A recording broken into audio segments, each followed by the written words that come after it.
Të nderuar qytetar, në zhurmën e BDI-s për emrat e rrugëve, pushteti lokal në krye me Bilal Kasamin dhe makinerinë votuese në Këshill po tentojnë të kontrabandojnë në heshtje disa vendime shumë të rëndësishme për qytetin e Tetovës. Në seancën e të hënës me 13/7, përveç ujmatësve digital, kjo udhëtësi e fiksuar që punët publike t'i delegoj të firmat private për arsye të përfitimeve personale, tenton që parkingut të qytetit t'i krijojë konkurrencë private.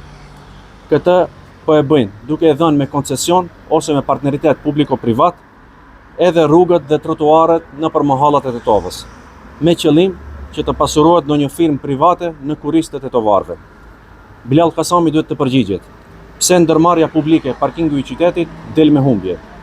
A është e qëllimshme kjo për të arsyetuar ndonjë biznes me privatin, gjë që do ta çojë ndërmarrjen e parkingut në humner, njëjtë si nëpër këtë Tetovën, e cila punëtorët momentalisht i ka me 4 rroga në minus.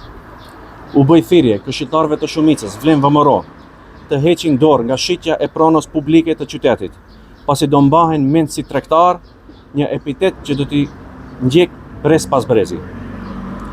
Në fund një pyetje për Bilal Kasamin. A është haram apo halal shitja e pasurisë publike që konsiderohet vakëf për qytetarët? Kryetar, nuk ka asfalt që mund ta mbulojë turpin e tregtisë dhe qëllimin e goditjes së xhepit të qytetarëve për pasurimin e privatit.